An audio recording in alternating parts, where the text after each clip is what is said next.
अस्सलाम वालेकुम ट्रेडर्स, मेरा नाम है फैज़ान। आप देख रहे हैं एफटी एकेडमी यूट्यूब चैनल।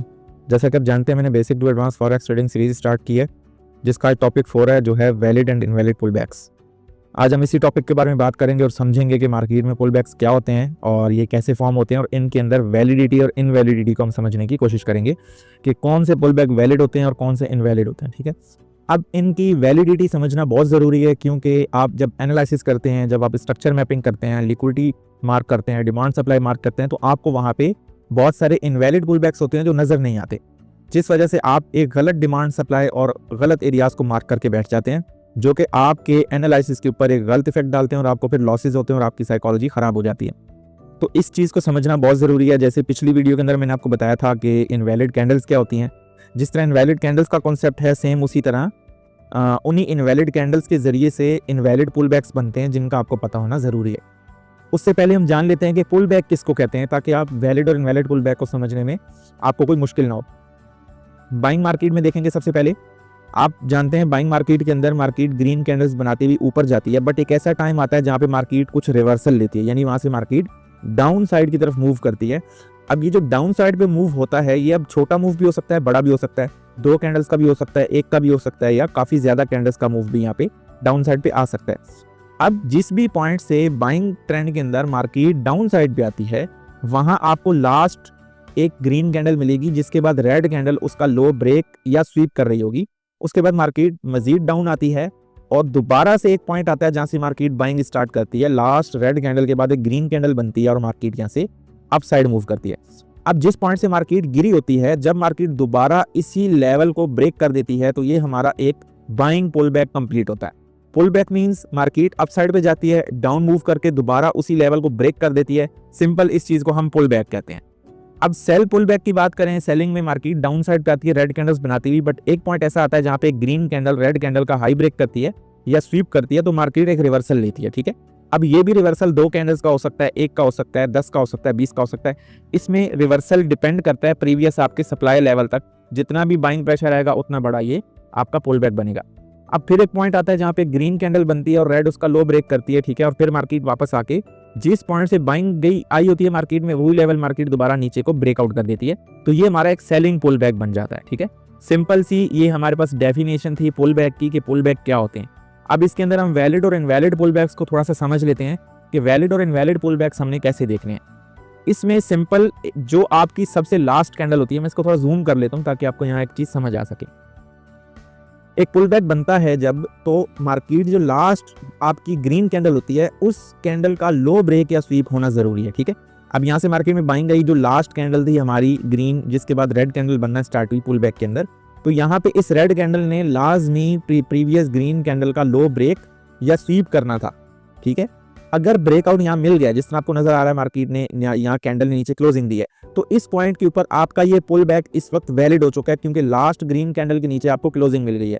अब ये पुल बैक वैलिड हुआ है, बट कंप्लीट होना भी इसका जरूरी है। अब कंप्लीट कब होगा? जब मार्केट डाउन साइड पे आएगी, फिर दोबारा वापस जाके इसी ग्रीन कैंडल का हाई ब्रेक करेगी जहां से सेलिंग स्टार्ट हुई है, तो ये आपका एक पुल बैक कंप्लीट हो जाएगा और ये वैलिड पुल बैक कहलाएगा। अब सम टाइम ऐसा होता है, मैं आपको यहाँ थोड़ा सा मजीद अब इनवैलिड पुल बैक के बारे में एक्सप्लेन करता हूँ। जो आपकी लास्ट कैंडल होती है वो बहुत बड़ी बन जाती है, यानी कि इतना बड़ा आपके पास एक ग्रीन कैंडल बनेगी, इतना बड़ा एरिया आ जाएगा, और जो रेड कैंडल होगी वो इस कैंडल का लो ब्रेक या स्वीप नहीं करेगी। अगर मैं इसका लो मार्क करूं तो कैंडल जो है इसी के अंदर सस्टेन करेगी। इसकी विक भी अगर होगी तो विक भी आपकी यहीं तक आएगी, इस लेवल तक, यानी कि प्रीवियस आपकी जो ग्रीन कैंडल है उसका लो ब्रेक या स्वीप नहीं होगा। इसकी वजह से ये आपका एक इनवैलिड पुल बैक बन सकता है अगर मार्केट इसका लो ब्रेक नहीं करती। अब यहाँ मार्केट ने क्या किया, लो इस कैंडल ने ब्रेक नहीं किया, ना स्वीप किया, और नेक्स्ट कैंडल ग्रीन बनी, और प्रीवियस जहां से मार्केट गिरी थी, ठीक है, जहां से ये ग्रीन कैंडल के बाद मार्केट गिरी थी, उस लेवल को ब्रेक कर दिया। तो अब ये बना तो पुल बैक, आपको नजर आ रहा होगा, जाहिर है इस कैंडल के बाद सेलिंग आई है, सेलिंग आने के बाद मार्केट ने एक हाई भी ब्रेक किया, तो ये है तो pull back, but this is not a valid pull back, ये एक इनवैलिड पुल बैक है। उसकी वजह ये है कि प्रीवियस कैंडल का लो प्रोटेक्टेड है, ये ना ब्रेक हुआ है ना स्वीप हुआ है, हाई ब्रेक हो गया, तो ये पुल बैक नहीं होता। ठीक है, क्योंकि डेटा प्रीवियस बायर्स की कैंडल से नीचे गया ही नहीं, तो आप इसको रिवर्सल कैसे कहेंगे? ये तो बाइंग एरिया में घूम रही है रेड कैंडल। अब यहाँ पे अगर हाई ब्रेक कर देती है या हाई स्वीप कर देती है और लो आपका जो है मार्केट यहाँ पे ब्रेक नहीं करती, तो ये कैंडल तो वैलिड हो गई। वैसे अगर हम इसको नीचे करें, कैंडल को वापस इनसाइड करें, तो ये कैंडल प्रीवियस कैंडल के इनसाइड आ रही है, तो यहाँ कैंडल भी इनवैलिड है और पुल बैक भी इनवैलिड है, दोनों चीजें इनवैलिड है, ठीक है। अब लेकिन यहाँ पे एक सीन बनता है कि मार्केट यहाँ से रेड कैंडल के जरिए प्रीवियस कैंडल का हाई ब्रेक या स्वीप कर देती है, बट लो ब्रेक या स्वीप नहीं करती। तो याद रखिएगा, पुल बैक के लिए जरूरी है कि जो लास्ट आपकी ग्रीन कैंडल है इसका लो ब्रेक या स्वीप होना चाहिए, तभी आपका पुल बैक कंप्लीट होगा और वैलिड होगा, अदरवाइज ये इनवैलिड पुल बैक कहलाएगा। क्योंकि पुल बैक में प्रीवियस बायर्स का अगर लो ही प्रोटेक्टेड है, डेटा ही प्रोटेक्टेड है, तो ये रिवर्सल कहलाएगा ही नहीं, ठीक है। तो इस चीज को आपने ध्यान में रखना है कि मार्केट में आपने वैलिड और इनवैलिड पुल बैक्स की पहचान करनी है। अभी हम चार्ट पे भी जाएंगे, बट पहले मैं आपको थोड़ा ड्राइंग टेम्पलेट्स के अंदर चीजें समझा दूं।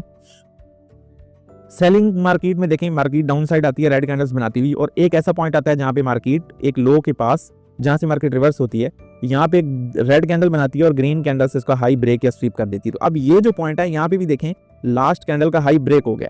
अगर मार्केट यहाँ से एक और बाय कैंडल बनाती है, ठीक है, और ऊपर जाने के बाद वापस नीचे आ जाती है लाइक दिस रेड कैंडल बना के, और लो को क्या कर देती है, ब्रेक, ठीक है, तो अब ये क्या हो गया, ये आपका एक वैलिड पुल बैक हो गया। क्यों?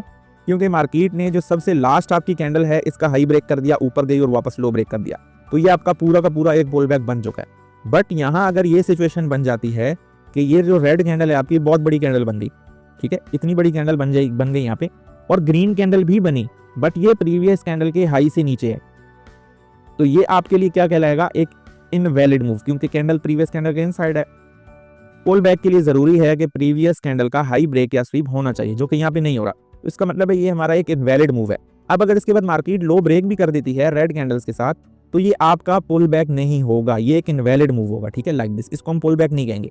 बहुत सारे लोग इस तरह की कैंडल्स को ऑर्डर ब्लॉक मार्क करके बैठ जाते हैं, सप्लाई डिमांड मार्क करके बैठ जाते हैं, तो उनको वहां पे लॉसेस होते हैं, मार्केट रिस्पेक्ट नहीं देती, क्योंकि जब प्राइस के अंदर ही वहां प्रॉपर एक लेवल नहीं बना, प्रॉपर एक रियल मूव नहीं बना, तो आप उसको डिमांड सप्लाई मार्क करेंगे तो लॉस तो आपको होना है, क्योंकि उस एरिया में ट्रैप होता है, उस एरिया को रिस्पेक्ट नहीं मिलती।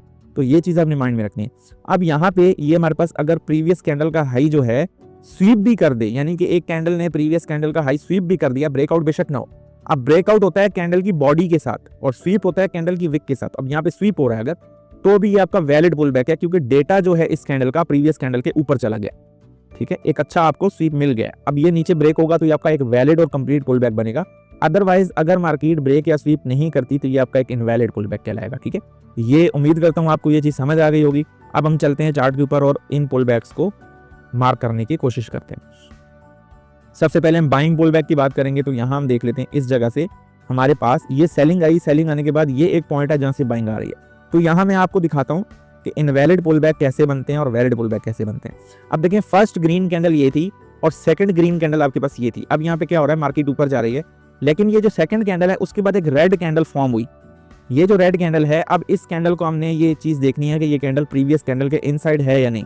तो हम क्या करेंगे, प्रीवियस कैंडल का हाई और लो मार्क करेंगे और देखेंगे कि ये जो रेड कैंडल है ये प्रीवियस कैंडल के लो को स्वीप कर रही है या नहीं। देखें, ना लो स्वीप हो रहा है ना हाई स्वीप हो रहा है, तो ये हमारे पास जो है एक इनवैलिड मूव है।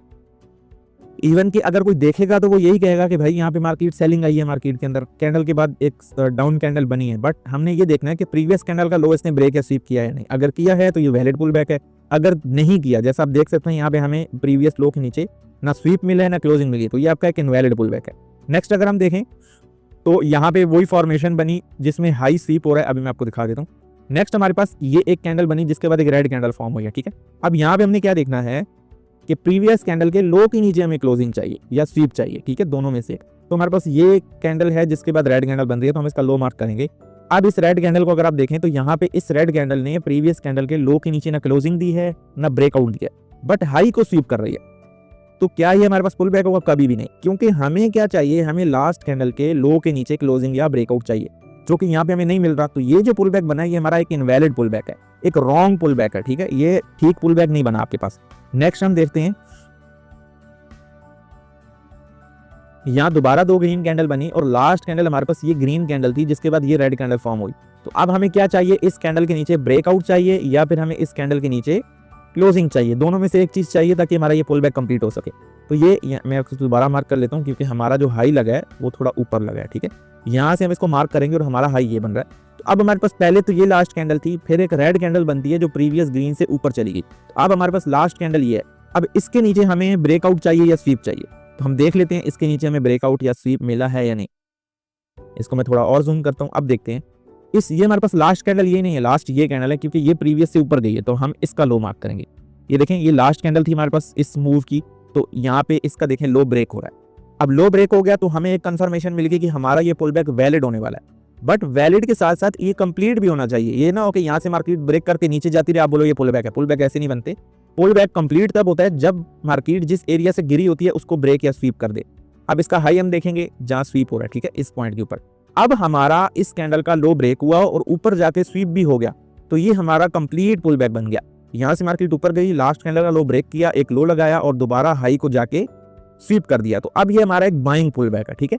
इसी तरह मार्केट में आपने वैलिड और इनवैलिड पुल बैक्स को समझना है अच्छे तरीके से, ताकि आपको पता चल सके कि मार्केट में कौन सा मूव वैलिड है कौन सा इनवैलिड है। अब थोड़ा सा सेल साइड के एक दो पुल बैक में आपको दिखा देता हूँ जहां से मार्केट थोड़ी डाउन आई हो। ओके, यहाँ हम थोड़ा देख लेते हैं इसी पॉइंट के ऊपर। तो अब यहाँ पे हमारे पास देखो ये बाइंग मूव आया, ये सेलिंग मूव आया और अब यहाँ से मार्केट बाय जाने की कोशिश कर रही है। तो मैंने आपको क्या बोला है कि अक्सर एक बड़ी कैंडल बन जाती है, जैसा ये बनी। अब ये बहुत बड़ी कैंडल है सेल साइड पे। अब हमें पुल बैक के लिए लाजमी है कि जो हमारी लास्ट सेलिंग कैंडल है जिसके बाद बाइंग स्टार्ट हुई है उसका हाई ब्रेक या स्वीप हो। तो अगर मैं इसका हाई मार्क करूं तो अभी तक इस कैंडल का ना हाई स्वीप हुआ है ना ब्रेक हुआ है, तो इसके अंदर जितनी भी कैंडल्स आ रही हैं सारी इनवैलिड कैंडल्स हैं। इनका मार्केट में कोई भी कॉन्सेप्ट नहीं है, ये कैंडल मानी नहीं जा सकती क्योंकि ये कैंडल प्रीवियस कैंडल के इनसाइड है, ठीक है। अब ये जो प्रीवियस कैंडल है मेरे भाई, ये जब तक नीचे ब्रेक नहीं होगी इसके अंदर जितनी भी कैंडल्स हैं सारी इनवैलिड कैंडल्स हैं। अब अगर आपने इनवैलिड कैंडल्स का कॉन्सेप्ट समझना है तो मेरी पिछली वीडियो लाजमी देखें, ठीक है, उसके अंदर मैंने इनवैलिड कैंडल का कॉन्सेप्ट आपको समझाया, उस हिसाब से ये हमारी इनवैलिड कैंडल्स बनती हैं। अब यहाँ पे अगर हम देखें हमारे पास लास्ट कैंडल का हाई ये था और लो ये था। अब मार्केट बाइंग गई बट हाई ब्रेक नहीं किया। वैसे तो यहाँ कितने बड़े बड़े पुल बैक बने आप देख सकते हैं, मार्केट नीचे आई फिर ऊपर जा रही है फिर इनसाइड पुल बैक बना रही है, बट इनका कोई फायदा नहीं है क्योंकि ये इनवैलिड है, इनका कोई वजूद नहीं है मार्केट में, क्योंकि ये सारे के सारे जो पुल बैक इंटरनल आ रहे हैं पिछली कैंडल के इनसाइड आ रहे हैं, प्रीवियस नीचे जाते हैं। अब यहाँ पे हम देखते हैं हमारे पास कौन सी ऐसी कैंडल है जिसके बाद बाइंग आई। ये कैंडल ने प्रीवियस कैंडल का लो जब ब्रेक कर दिया तो अब हमारे पास एक वैलिड मूव आ गया। यहाँ हम देख लेते हैं लास्ट रेड कैंडल ये थी जिसके बाद बाइंग आई, यानी कि हमारे पास लास्ट कैंडल ये थी उसके बाद ये ग्रीन कैंडल बनी। अब हमें इस लास्ट कैंडल के हाई के ऊपर ब्रेक या स्वीप चाहिए ताकि हम सेल का पुल बैक कंप्लीट कर सकें। यहाँ देखते हैं ये हमारे पास लास्ट कैंडल है, इसका हाई हम देखेंगे ब्रेक हुआ या नहीं। यस, यहाँ ब्रेक भी हो रहा है यानी कि स्वीप हो रहा है, आपको कैंडल विक के साथ स्वीप कर रही है इस एरिया को, यानी इस प्रीवियस कैंडल का हाई स्वीप हो चुका है। अब ये हमारा पुल बैक हो गया वैलिड, बट ये कंप्लीट कब होगा? ये कंप्लीट तब होगा जब मार्केट इस जिस कैंडल का हाई स्वीप किया उसका लो ब्रेक कर देगी, लाइक दिस। ये हमारे पास एक लो भी स्वीप हो गया। अब यहाँ पे हमारा पुल बैक कुछ इस तरह बना, down I market, previous candle का हाई लिया, फिर जहां से मार्केट उठी थी उसका लो भी ले लिया, तो ये एक हमारे पास वैलिड पुल बैक बना है, ठीक है। अब फिर दोबारा मार्केट देखें यहाँ से गई, लास्ट कैंडल हमारे पास कौन सी बनी है? रेड वाली। अब यहाँ पे हम नेक्स्ट पुल बैक देखेंगे,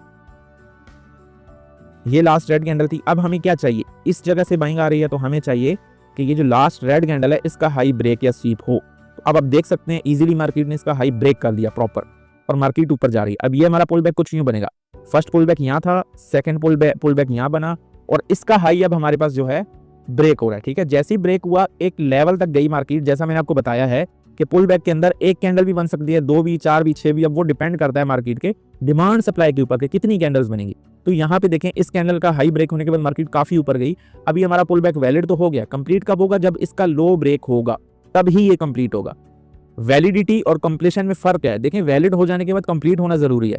अब मिसाल के तौर पे यहाँ से हाई तो ब्रेक हो गया, लो ब्रेक हो ही नहीं रहा, मार्केट ऊपर जाई जा रही है और आप कहो कि ये पुल बैक है, ऐसा नहीं होता। पुल बैक कंप्लीट भी होना जरूरी है, तभी वो एक पुल बैक कहलाएगा। अब यहाँ पे देखें इसका लो ब्रेक हुआ तो ये हमारे पास एक प्रॉपर एक वैलिड पुल बैक बन गया और नेक्स्ट मार्केट फिर इसी तरह अदर पुल बैक बनाती हुई ऊपर जाती है। अब ये पुल बैक आपको कहाँ हेल्प करते हैं? स्ट्रक्चर मैपिंग के अंदर हेल्प करते हैं, आपके फेयर डिमांड सप्लाई, यानी कि आप डिमांड सप्लाई में कोई गलती ना करें, इसके लिए जरूरी है कि आप वैलिड और इनवैलिड पुल बैक्स को समझ लें। और लिक्विडिटी भी आप गलत मार्क कर सकते हैं अगर आप वैलिड और इनवैलिड पुल बैक को अंडरस्टैंड नहीं करते। उम्मीद है आपको वीडियो पसंद आई होगी, पुल बैक से समझ आई होगी। कोई भी क्यूरी क्वेश्चन अगर आपको रिक्वायर्ड है तो आप कमेंट्स में भी पूछ सकते हैं, कोई सवाल आपको करना है इसी टॉपिक के हवाले से, या फिर आप कम्युनिटी भी व्हाट्सएप की ज्वाइन कर सकते हैं जिसका लिंक आपको इंशाल्लाह प्रोवाइड कर दिया जाएगा डिस्क्रिप्शन के अंदर ही, या फिर आपको व्हाट्सएप नंबर दे दिया जाएगा, आप उस पर भी कॉन्टैक्ट कर सकते हैं। मिलते हैं नेक्स्ट टॉपिक के अंदर इंशाल्लाह। ये सीरीज कंप्लीट होगी और आपको बहुत सारी एडवांस चीजें इसमें देखने को मिलेंगी और उन चीजों को सीखकर आप इंशाल्लाह एक अच्छे ट्रेडर बन सकते हैं। उम्मीद करता हूँ आपको पसंद आई होगी वीडियो। मिलते हैं नेक्स्ट टॉपिक के अंदर।